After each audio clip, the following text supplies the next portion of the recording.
Treatment initiation and treatment persistence are the two most important drivers of brand performance and success. But we must stop seeing them as simply a commercial obligation. It is a moral and social obligation that drug manufacturers have towards their patients. Welcome to the Life Sciences Leadership Podcast, where we delve deep into the life sciences industry and uncover effective strategies, innovations, and future trends.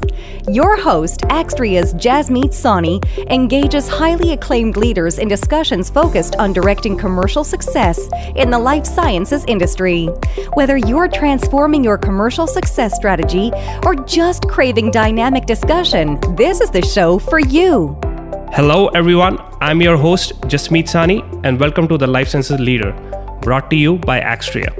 Our goal with the show is to bring to you effective strategies, innovations, and most importantly, people who are driving improved business and patient outcomes within the life sciences industry.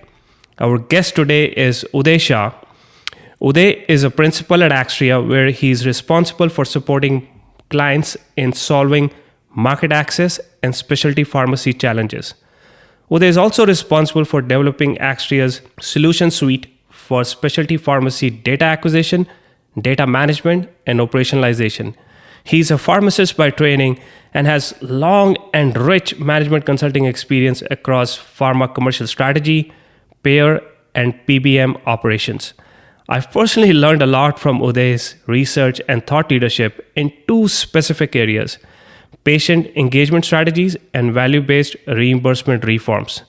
Uday, thank you so much for being here and welcome to the show. Thank you, Jasmeet. So Uday, I want to start with setting the context.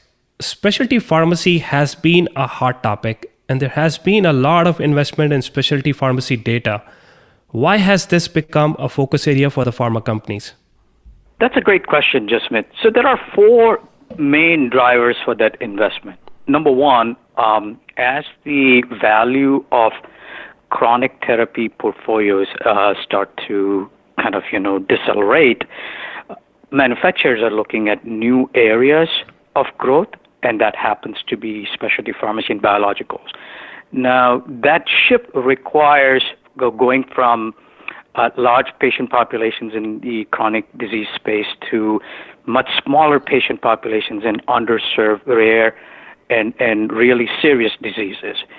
So that's one big change for the manufacturers, and they need guidance to be able to not only identify patient populations but also understand specific challenges that present in front of people for them to be able to get onto treatments and to stay on them.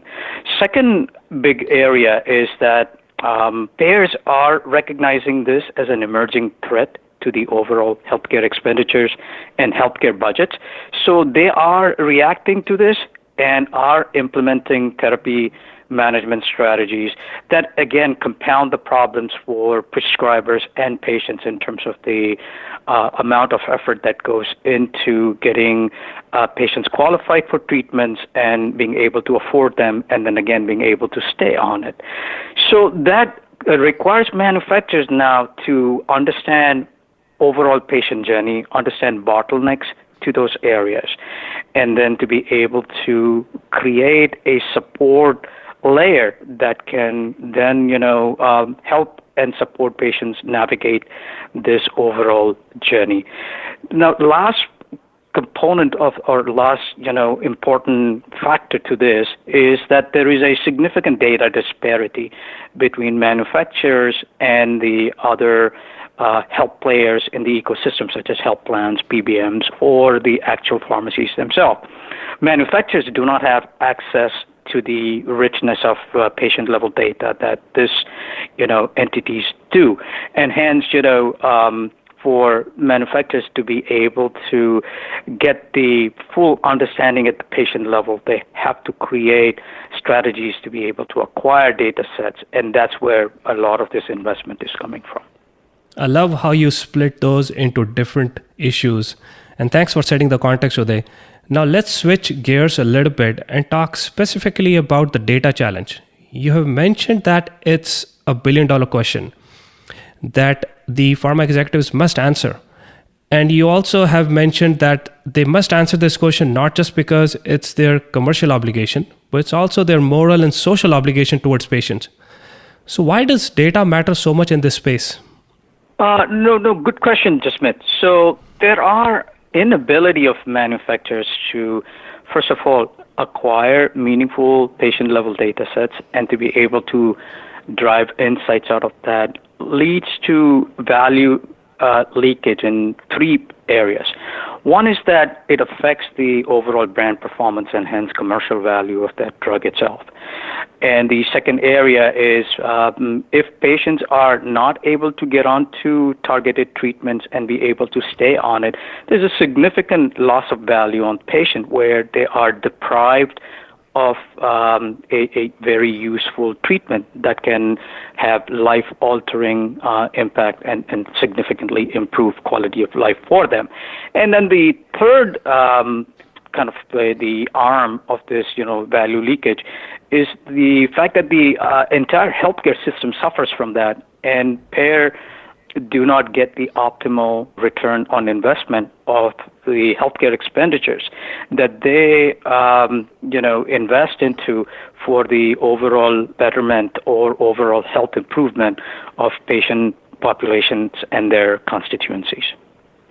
Now, if you look at these three areas, and then why is data needed or why is data so important? So it goes back to some of the areas that we explored before in the first question when we were setting up the context, right?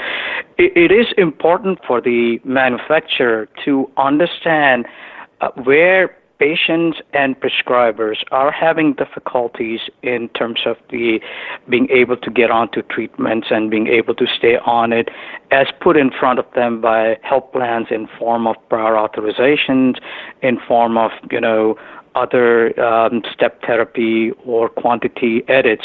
And that requires, manufacturers to be able to, for the manufacturers to provide the reimbursement support that's necessary for patients to navigate this process.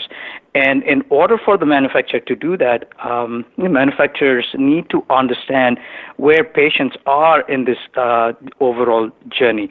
So specialty pharmacy data set represents a unique type of data and insight that is not provided by some of the transactional syndicated data sets that come from claims and other sources. So when you think about specialty pharmacy data, there are primarily three types of data sets that are acquired by manufacturers from these providers. One of them is the patient statuses. So this represents the progression of patient along that patient journey that we talked about from initiation to fulfillment. And it's a data set that's derived from order management systems of the specialty pharmacies. The second data set is the dispense data set, which is essentially the dispense history of manufacturer's drug within that specialty pharmacy. So it gives the quantities and the dates of dispensing. And along with that, the reversal and reject data forms an important component of that. And then the third type of data represents the purchases and the inventory levels of the pharmacy. Now, all of these three data sets put together allow manufacturer to monitor patient statuses and patient status inventories, and then also measure processing times along that entire continuum of initiation to fulfillment. And it allows them to understand where the patient leakages are happening and hence, provide appropriate patient education and reimbursement support for the pull-through to be optimal. That's why I love talking to you about this topic, Uday. You have great amount of detail about every aspect of this area. But I must say, it is a very complex subject, and pharma companies have to navigate through all these complexities. And I'm sure you would agree that this puts pharma executives into a very tough spot.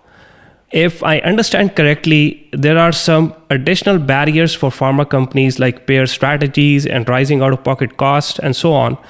So can you delve deeper into some key challenges and implications for pharma companies in acquiring and operationalizing specialty pharmacy data? Absolutely. So let me recap what we have talked about so far. So if you think about brand performance and key success factors, patient and reimbursement support strategy is an important component of that. Having a data framework that wraps around this patient ecosystem of patient and reimbursement support is very important. The third pillar of this success factor framework would be having a very informative analytic framework that visualizes patient journey and identifies bottlenecks. It's a kind of a important success factor. And then the last, part or the enablement layer to it, or the underpinning of these three strategies that we kind of discussed so far, is having a very robust data sourcing, management, and reporting infrastructure.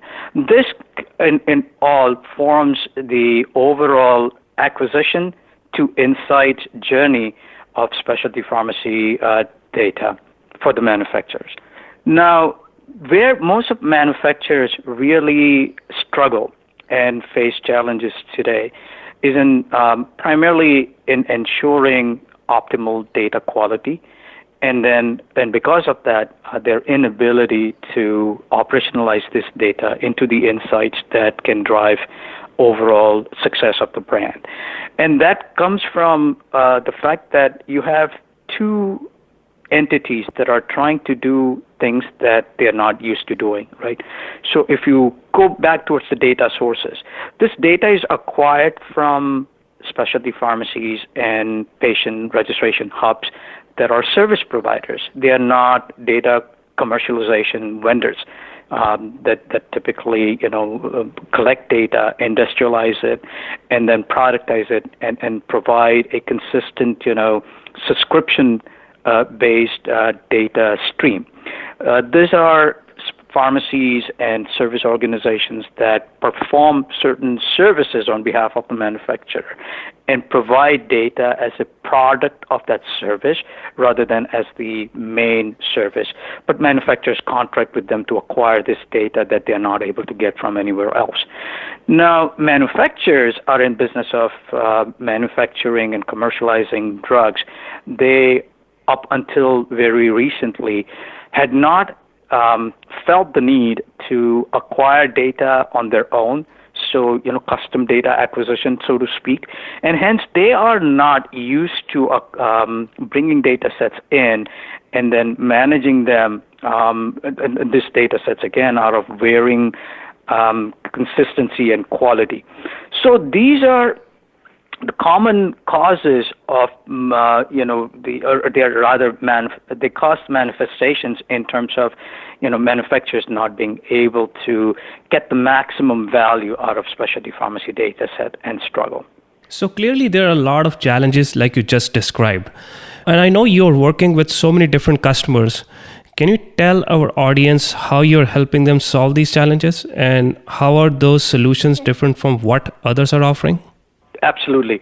So, Jasmeet, we work with several manufacturers and our experience along, brand performance diagnostics and being able to not only advise manufacturers but also create actionable strategies out of that and to be able to execute on it drives from two common problems that happen when you're reviewing brand performance.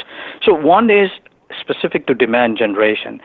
A lot of times manufacturers do not target right patient populations, or they are not targeting right prescribers that should be targeted for in order to recruit right patients that can be put onto this therapy.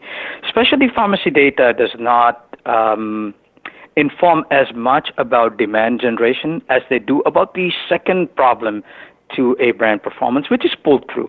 So through triangulation and targeting, most of manufacturers are able to create demand for their drugs, which can be measured in form of number of prescriptions that are written for their drug. So pull-through is a measurement of how many of those written prescriptions actually result into a fulfillment of that prescription order, and patients taking those medications for the average duration of treatment that is expected. So with specialty pharmacy data is an excellent source of not only monitoring pull-through, monitoring and measuring pull-through and effectiveness, as well as being able to inform what are the common barriers to pull-through, where leakages are happening, and how to build an effective support model around those leakages to be able to not only support patient through the initial administrative phase, where a lot of patient level data is collected by the specialty pharmacy, then the managed care phase, where pharmacy and prescriber interact with the health plan, getting the patient sort of approved for that drug. And then the affordability check, where the out-of-pocket burden that is passed on by the health plan or the PBM, manufacturer or a not-for-profit foundation can provide a bridge to the patient to be able to buy that down to an affordable level. And then the last portion of it is the journey specific to the treatment itself. And so what is the treatment complexity? A lot of these drugs are not simple oral pills that are taken by patient at home, but these are injectables and infusions. So in a lot of cases, patients are required to self-administer these injections, or in some cases, they have to go to site of injection or site of administration. And there is a significant, coordination of care that is needed. So we help our clients put a overall strategy together in understanding what patient journey really looks like, what is the support ecosystem that is needed to help prescribers and patients navigate that journey, and then what is the data flow that kind of wraps around this whole support structure. And then how can this data be sourced? How can it be brought into the enterprise? And how can this be operationalized into insights, which then can inform patient support, reimbursement teams, market access, managed care strategy, and commercial teams in terms of how they need to structure themselves, how they need to fine-tune their overall approach to be able to adequately, generate demand as well as fulfill it. That makes a lot of sense. And I'm pretty sure pharma companies are realizing significant gains from these integrated offerings. Uday, I would like to summarize this discussion so our audience has some key takeaways. So what I understand is you talked about patient engagement, that optimal patient engagement is a key driver of brand success. Number two, specialty pharmacy data provides really valuable insights into right opportunities for both patient engagement and support. And three, you talked about realizing the full potential. So management of specialty pharmacy data quality and being able to leverage it for patient journey insights is critical to realizing its full potential. Is there anything else you would like to add to this summary? No, that's an excellent summarization. I just want to add one additional point. So where manufacturers really fail to realize full potential of specialty pharmacy is when they work in a fragmented approach. So most of our clients that come to us with challenges around specialty pharmacy data, harnessing power of specialty pharmacy data, we have observed that they have a specialty pharmacy data aggregator that in a very static fashion collects specialty pharmacy data and then dumps it on the manufacturer to walk that data through the rest of its journey across the enterprise in generating the insights needed for a patient level insight. And that's where this process fails, and we see data quality as an issue. We find that the reporting frameworks are not adequate.